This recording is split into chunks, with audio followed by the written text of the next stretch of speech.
नमस्ते बच्चों। झारखंड डिजी स्कूल ई कंटेंट बोकारो में आप सभी बच्चों का स्वागत है। ये जो कंटेंट्स है क्लास 6 के मैथमेटिक्स सब्जेक्ट पर है और आज हम लोग पढ़ेंगे प्रश्नावली 3.3 के लिए कुछ नियम। पूर्णांक चैप्टर का जो है कुछ विशेष नियम है वो इस प्रकार देखेंगे। तो हम कुछ नियम दिखाएंगे आप लोगों को। किताब में भी आप अपने देख सकते हैं कि यह नियम देखेंगे। यदि किसी पूर्णांक से उसी पूर्णांक को घटाया जाए तो क्या हो जाएगा? फल शून्य होता है, यानी वह शून्य हो जाएगा। कैसे? जैसे देखेंगे माइनस, यहाँ पर क्या देख रहे हैं, जैसे +3 है में घटाएंगे +3 तो 0 है। -5 में -5 घटाएंगे तो 0 होगा। दूसरा नियम, किसी पूर्णांक से 0 घटाने पर पूर्णांक अपरिवर्तित रहता है। कोई पूर्णांक हो, चाहे धन पूर्णांक हो चाहे ऋणात्मक पूर्णांक हो।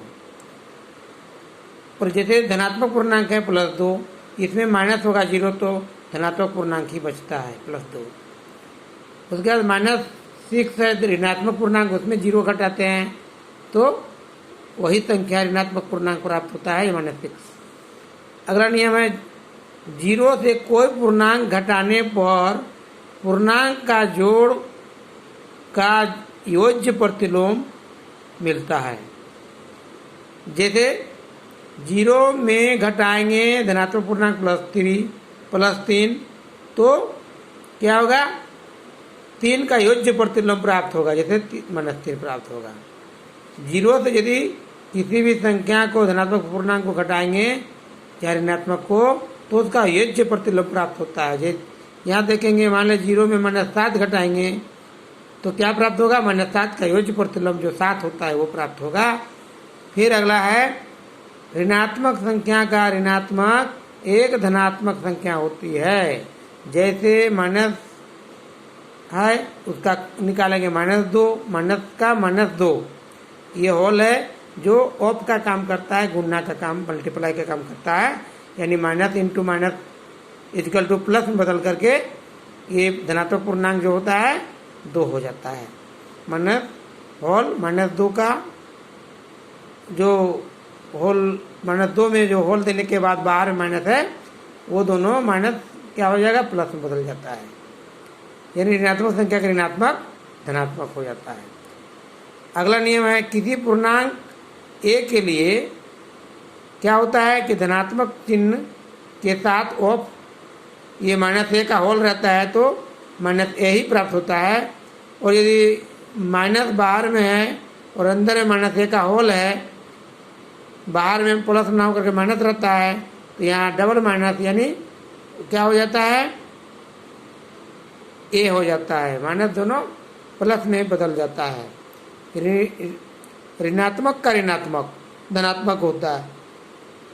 ये यहाँ भी वैसे ही -a माइनस बाहर -a equal to a minus, यहाँ पर क्या है? माइनस बाहर में है प्लस अंदर में है तो प्लस और माइनस क्या हो गया? ऋणात्मक चिन्ह ही बचा रहता है। यानी किसी भी धनात्मक पूर्णांक का ऋणात्मक पूर्णांक होता है। फिर किसी धनात्मक पूर्णांक का धनात्मक क्या होता है? धनात्मक ही, यानी ए होता है। इस प्रकार नियम समझ गए। अब हम लोग बोर्ड पर जाएंगे, देखेंगे बोर्ड पर कुछ और भी विशेष है। जैसे क्या है कि आप लोग को समझना है बच्चों, पूर्णांकों का व्यवकलन यानी घटाना। व्यवकलन मतलब घटाना। हम दो पूर्णांकों को कैसे घटाएंगे, चाहे जैसा भी पूर्णांक हो। वो है जैसे पहला है 6 - 2, यानी 6 में 2 कैसे घटाएंगे? वो संख्या रेखा का द्वारा, जैसे मान लीजिए कि 6 है, 1 2 3 4 5 6, तो 6 में मान लीजिए कि हम 6 गए हैं, 1 2 3 4 5 6 गया है, यानी 6 है तो 6 में 2 घटाएंगे, मतलब 2 कदम बाईं ओर आएंगे तो कहाँ पहुँचेंगे, 4 में पहुँचेंगे, यानी 6 माइनस 2 बराबर 4 हो गया, 4 हो गया। अब आगे देखेंगे दूसरा कि 6 में कोई ऋणात्मक पूर्णांक को घटाएंगे, यानी 6 माइनस 2, तो इसमें क्या होता है नियम कि -2 जो घटाएंगे उसका योज्य प्रतिलोम को जोड़ देने से भी वो संख्या होगा, यानी यहाँ माइनस माइनस डबल हो जाता है, जो अभी नियम समझे, यानी 6 + 2 = 8 हो जाता है, 6 + 2 = 8। तो यहाँ संख्या रेखा में भी क्या देखा सकते हैं कि 6 मान लें कि 0 से लेके 6 तक हम गए हैं। अब 6 में कहता है कि 2 घटाना है, -2 ऋणात्मक पूर्णांक घटाना, तो ऋणात्मक पूर्णांक 2 घटाने का मतलब हुआ कि 2 का योज्य प्रतिलोम जोड़ देना, 2 का योज्य प्रतिलोम जोड़ देना, यानी 8 हो जाएगा। यानी 6 में 2 जोड़ देंगे, क्या कहाँ पहुँचेंगे, जोड़ 2 जोड़ देंगे मतलब यहाँ चल जाएंगे, 8 में चल जाएंगे, यानी 2 का योज्य प्रतिलोम जब बोलेंगे तो 2 जोड़ देंगे। व्युत्कलन में नियम में ऋणात्मक पूर्णांक को घटाने का मतलब यही होता है। जैसे अगला सवाल देख लेंगे, 5 - -2 का होल, तो इसमें 5 में -2 घटाना है। इसका मतलब क्या हुआ कि देखेंगे यार, इसका नियम है कि 5 - -2 का मतलब जैसे हो गया 5 + 2 = 7, आंसर हो गया 7। तो इसका मतलब है कि 5 में -2 का योज्य प्रतिलोम जोड़ना। किसी भी संख्या में जब हम ऋणात्मक संख्या को घटाते हैं, मतलब ऋणात्मक संख्या का योज्य प्रतिलोम को जोड़ देना है उस पूर्णांक में, तो क्या हो जाएगा कि 5 + 2 = 7।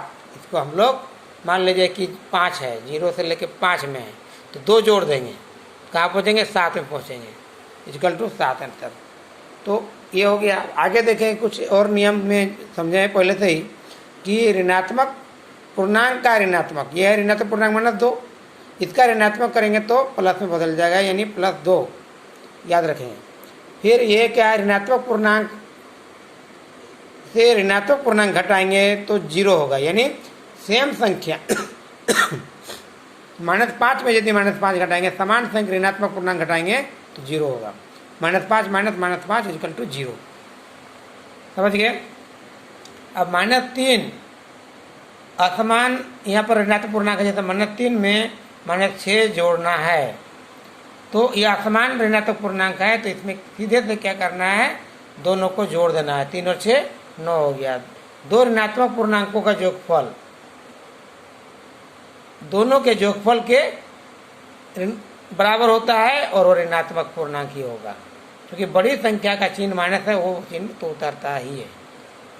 आगे है -3 - 4, तो -3 - 4 बराबर, ये दोनों ऋणात्मक है, मतलब यह 3 रुपये उधार और ये 4 रुपये उधार, -4 मतलब 4 रुपये उधार और 3 रुपये उधार, मतलब टोटल उधार मतलब माइनस, टोटल उधार 7 हो गया।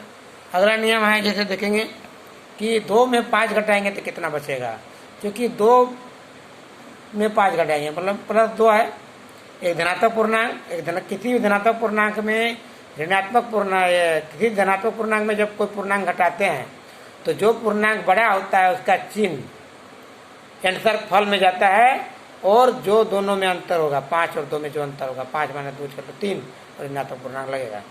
आगे नियम है कि किसी भी पूर्णांक में यदि हम 0 घटाते हैं, किसी पूर्णांक से 0 घटाते हैं तो वही पूर्णांक प्राप्त होगा।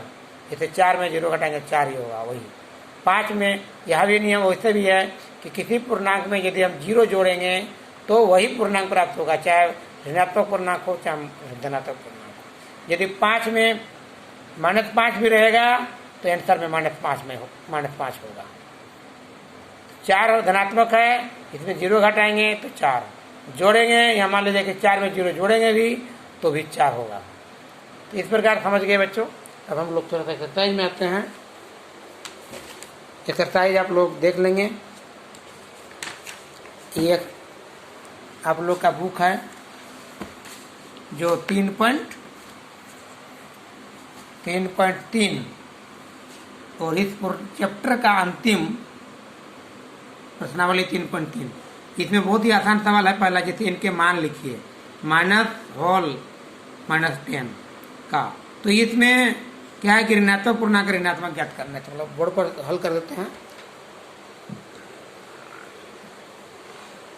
देखेंगे क्वेश्चन नंबर 1 है। 1 का ए पहला ये मान निकालना है, यानी माइनस ऋणात्मक है, फिर -10 है। इसका वैल्यू क्या हो जाएगा? ऋणात्मक पूर्णांक -10 है, इसका ऋणात्मक निकालना है, मतलब +10 आंसर हो गया। +10 या ओनली 10 भी लिख सकते हैं आंसर, 10 भी लिखेंगे तो चलेगा। चलिए बी नंबर सवाल कहता है माइनस ऋणात्मक पूर्णांक नहीं है यहाँ -1, ये ऋणात्मक पूर्णांक -1 है और बाहर में फिर ऋणात्मक, तो ऋणात्मक का ऋणात्मक ये भी हुआ, यानी एक आंसर। सी में है सवाल है ऋणात्मक पूर्णांक क्या नहीं है, जैसे कि +13 ऋणात्मक नहीं है, तो +13 किसी भी धनात्मक पूर्णांक, ये धनात्मक पूर्णांक 13 हो गया, तो धनात्मक पूर्णांक का ऋणात्मक क्या होता है? ऋणात्मक पूर्णांक होता है, यानी -13 आंसर हो जाएगा, वही संख्या। ये सी हो गया। अब डी सवाल डी नंबर में है, जैसे देखेंगे डी नंबर है ऋणात्मक बाहर में है और अंदर में +3 है, तो यहाँ वैसे ही वही सवाल है, सेम है। 13 की जगह 3 हो गया, यानी यहाँ +3 आंसर, यानी 3 सिर्फ आंसर लिख सकते हैं, या -3। माइनस बाहर में है, किसी धनात्मक पूर्णांक का ऋणात्मक क्या होगा? ऋणात्मक पूर्णांक, यानी -3 आंसर हो गया। तो इस प्रकार समझ गए बच्चों। अब हम अगले दिन वीडियो में मिलेंगे और आप लोग इस पूरे वीडियो को ध्यानपूर्वक समझे होंगे और अच्छी तरह से समझ गए होंगे।